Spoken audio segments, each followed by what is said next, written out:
someone can do that. But as a receiver, where there's a lot more wear and tear, it's just not sustainable. And I think at a certain point, and I thought it was going to happen after week 1, and I was wrong, but I think at a certain point, people need to realize that Steve Smith's not going to rack up 1,400 yards and get 12 touchdowns. That there's going to be some pullback. Defenses that have been focusing on Torrey Smith and basically, half tackling him and forcing those defensive pass interferences are going to start easing up so they can focus more on the real threat, which is Steve Smith. And once they start to shift in that direction, you'll see Torrey Smith have more room. So I think that's where there's a give and take between a number 1 and a number 2 receiver, where when defenses collapse more on one, the other one gets more room, and I think it's Torrey Smith's time to shine as we head into the second quarter of this season. Yeah, I think the thing that I was surprised the most wasn't the production; it was the fact of the targets. I think Steve Smith is number 3 amongst all wide receivers as most targets in the early part of the season. Yeah, I think he's got like 42 targets on the early part, 25 receptions. So, I mean, that's the thing is they've also, gone out of their – and I think maybe a lot of it is using your opponents against you because people – just like I said, people slept on him coming into the season. They're like, hey, you know what? He can go. We know it. Maybe nobody else knows it. So they're going to cover Torrey Smith. They're going to cover the tight ends. We're just going to keep going to Steve Smith until somebody covers him, That's true. And I just looked it up. Torrey Smith has only 22 targets through 4 games. So you're absolutely right. It's like double. Target-wise. That's the thing. Yeah. It's a huge, so that's why huge difference. That's what made me want to ask you about that. How about looking at defensive? Well, you know what? I wanted to ask you about tight ends because Jordan Cameron. I mean, I'm curious because there's a lot of Clevelanders that have Cameron in their leagues. At what point do you give up or when do you hold out and expect more? Because obviously 3 catches for 70 yards, not going to get anything done through the first 3 weeks. But you also know, and I mean, Brian Hoyer even talked this week that when he was quarterback last year, that was the guy he went at the most. That was his safety valve. Yeah. That was so we haven't gotten that yet because of the injury. So I wouldn't, there's no way that I would walk away because I know that Jordan Cameron just as quickly tomorrow can have a, 10 catch, 90, 100-yard day or whatever. So very curious what you think about Jordan Cameron and whether people need to cut bait or hold tight or what. Cameron is a top 4 tight end. I mean, that's plain and simple. He is hurt.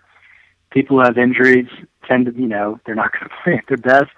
And people, I think, need to feel encouraged that they have a guy in Cameron who, when the fantasy playoffs come around, as long as he's healthy, they're going to have a top 4 tight end, which is all you want. If you can get to the playoffs, and that, it assumes that you have a deep enough bench that you can afford to keep Cameron on the bench till he gets healthy. But the risk of dropping anyone who's going to be valuable, I've been telling people this on Twitter who've said, well, maybe I should drop so-and-so. And I'm saying, wow, like Mark Ingram or Ahmad Bradshaw, not Bradshaw, but Ingram, someone like that is hurt, or Ryan Matthews.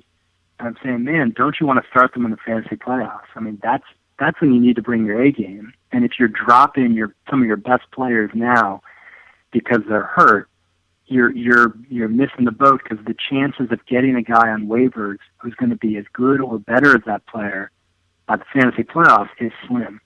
So Cameron's one of those guys who is a 100-yard threat anytime, any game that he's healthy. He's a 10-catch threat. He's a 1 TD threat. He's a guy who can do it all, and they're going to need him to do it all on that team. Andrew Hawkins is not the answer. Miles Austin's not the answer, and they're not getting Josh Gordon back for a while. So people just need to remain patient, I think, with a guy of Cameron's caliber. All right, defenses, before we wrap things up, anybody, mostly everybody's got, their teams and their starters. A lot of guys don't have multiple defenses. If you're struggling, if you go this week, if you're struggling waiver wire defense guys like I happen to be only because it just worked out that way, that I didn't end up with that way on top 3 defense, and at that point would rather just 3 defense, and week to week would rather whoever's got the better matchup. But who's your under the radar defense? Who's your start under the radar some defense? Probably available. Looking for somebody that's probably Chargers might be available in some leagues. The Jets might be available in some leagues. The Jets are, I'm not sure that Geno Smith is really a man. I'm not sure that Geno Smith in New York is a man. I think the Jets defense is I think the defense is putting up a down. The defense is just putting up I think the Lions are always a little more dangerous. The Lions are always a little more dangerous. They look under Collar, and I think Collar is an upper region. And obviously, the region doesn't Buffalo. St. Collar, they get a region. And you also St. Collar, usually you can basketball. St. Collar, I think that all out in the summer. I think the Lions and home, especially any Lions home. I think the Saints are like Kieran Stephen is a deep tight and defense on a lot of holes. They not play that way and much earlier. They play a bunch of teams. Missing Mike Evans, their top receiver. Missing Mike Evans, their top because Mr. Jackson hasn't got going yet. Doug Martin is not very reliable yet. Doug Martin, I think, is very reliable. Team where the Saints could be a team with the Saints. Right. And finally, I'll go with the Browns. The Browns are not owned in every league. The Browns are not alone. Every league is cautious about starting a road defense. Strange things can happen, and any strange things can happen. The Titans are about as bad as the Bucs when it comes to offense that people can really get excited about. Offense that people Kendall Wright is a mess. Hunter, is a mess. The running game, as we mentioned, is Sean Green. Bishop Sankey hasn't. Delaney Walker's been fantastic. He's been the one bright spot. He's not been able to be the number one receiver, the number one team, the number one team, the number one. I think our Titans are going to have a lot of trouble with the title run. They a lot of travel, a lot of quarterback. They're not having the Browns towards seeds on that. I think experience to seeds on that. Sounds good. Let me one last question about me. I was able to trade out Zach Ertz on my waivers. Trading good agree that was I think good pickup, especially with the Jaguars looming pickup. Heath Miller when he's healthy becomes a piece, and he's been getting much more trees to Ben Roethlisberger. I mean, much more trees, but they've Roethlisberger connected a lot easier throughout. And Ertz was just fine here. The hitter missed with so many different so in that offense. I've got him out fall, but in the offense, I don't even like he's going to play the up. We know he's got probably not. Issues, but you think that was a good swap out there? Or do you think that's Miller swap out there? If you play in a trading league, I would have tried to trade Ertz. I would have tried to someone would want him, but I agree with you. He's handling this. Because I agree with you. There's 7 guys in the league about getting attention. From Sale to Matthew, from Spreaker, and Sproles and the running and Sproles and it's very hard for a guy like Ertz. He's very hard to produce, even though Ertz and arguably are top 10 identity, so you can just play in a position where they have the end for receptions. Heath Miller is the number 3 target. Heath Miller is number 3 target for the Roethlisberger. So you're getting more security for Miller. If you're going to shoot a fewer 15-point game, you're going to get a fewer Miller is slow and steady. 5 to 7 to 9 points that you're going to get week to week. And Ertz is the guy who's going to be putting 3 points somewhere. That's going to be putting 3 points some week. So you're doing it to consolidate and say, you're going to get something rather than rather than all right, BJ Rudell, another edition of Fantasy Football winners in the Fantasy Football starts tonight, and we'll catch us next week. We'll continue the train move, and we'll see what's on the slate for the Saints, and we'll see what's on the slate. Good luck this week, Jared. You too, BJ. Great conversation, as always, my man. BJ Rudell, you guys can tweet my man, and I encourage you to tweet the questions to him on game day. Tweet at question BJ Rudell, RUDLL, and Jay, we're back with the final segment of the show. Don't go anywhere. Sports Fix, last segment, coming up next. Assassin, Harry Allen, I gotta ask him. Yo, Harry, you're a writer. Are we that tight? Don't believe the hype.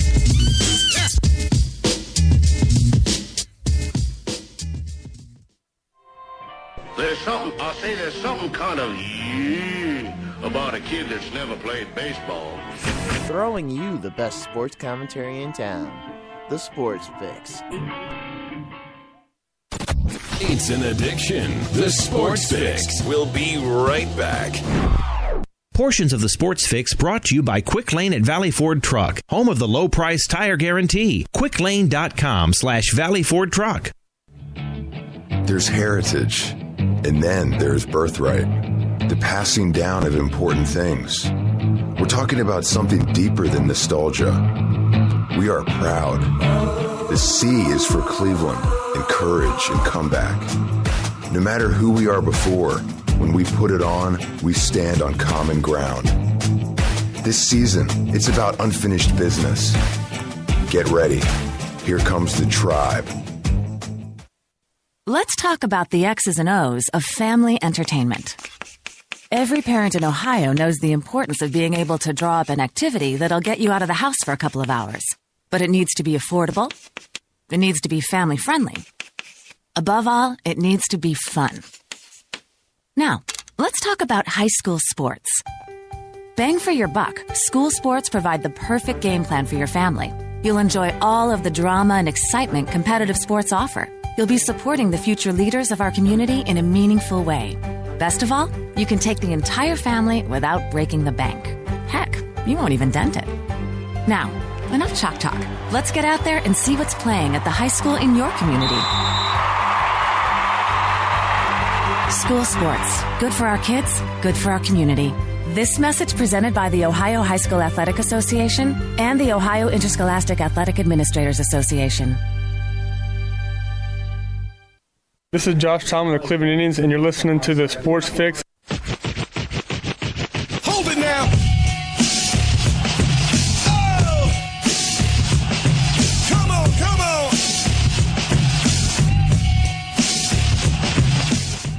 Welcome back to the Sports Fix Live, wrapping things up across the Sports Fix Radio Network. J-Rock back with you guys, and a great show today, looking back at things before we close down shop, shut it down, as you hear Public Enemy in the background. And before we look ahead to tomorrow, I want to thank, of course, Kendall Lewis, the BSK, for being with us earlier in the show. You know, we got away from it, and I didn't get to jump in. He was talking about the game that he broke down afterwards when the Browns got steamrolled by the Vikings. And when he said that, I remembered my first game like that. Like, there's a difference. You've seen losses and stuff, but that first time, like he said, where you don't even know why, but you lose it, and it really gets you. I'll never forget. For me, it was the fumble. The year before, I remember watching the game with my brothers, and I remember actually the most I remember about the drive game, besides the drive, is and I was a kid at the time, but I just remember sitting there, and there was no instant replays like there are now, looking at it and going, man, that kick was no good. That kick wasn't good, man. They ripped us off. But that was different. But the next year, the fumble, that was the first game ever, any sports, at that point in my life, that made me break down into tears over a team getting beat. That was it. And I'm sure that a lot of people have similar stories, maybe Red Right 88 and all kinds of different disappointment. No reason to start doing the disappointment list. ESPN does that enough for us every time something happens in Cleveland. They got the reel already wound up. But I was thinking, I had made a note, and as I was looking at my notes here, I said, oh man, I never got back to that. But that was the one for me. When I was a kid, that was the first Cleveland sports tragedy, memory, game, whatever you want to say, that I actually remember just losing it. I remember just sitting there staring at the screen and just crying at that as a kid. What was I? That would have been 10, maybe, around that time, somewhere around there. And I remember that, man. We were having so much fun in that second half. It was me, my brothers. I think there was a couple of other kids over there. All the parents were downstairs watching the game, and we were bunkered down and having fun, and the Browns were coming back and rolling, and there was no way that the Browns weren't about to roll and win this game. And then, you guys know what happened after that. And I cried. I'm man enough to admit it, BSK. But thanks to Kendall for joining us anyways, going off on that little tangent there. Thanks to Mike Brandenberry from DidTheTribeWinLastNight.com. Then again, they've been making people cry a lot ever since. That was about the time where the tears started and never slowed down. Right after that, man, it's definitely been more bad than good for Browns fans since then. Mike Brandenberry, great wrap up on the Indian season. I'm telling you guys, they've got a great series of articles coming out, already began on DidTheTribeWinLastNight.com. So make sure you guys bookmark them, check them out. Mike's here with us every Thursday on the show. Good talking to him. BJ Rudell, we just wrapped up Fantasy Football for Winners, the latest that you need to know to get you ready to go this week. And he tells you some of the things that you may not find if you're just going by ESPN or CBS Sports or Yahoo's recommendations. Make sure you listen to BJ Rudell. Thanks to all you guys for being with us, as you are every Thursday. Tomorrow, looking ahead, Jonathan Knight, sports writer extraordinaire, doing the thing. We'll talk to him about the final stanza of the Indian season, the first round of the playoffs, fully getting underway here for the American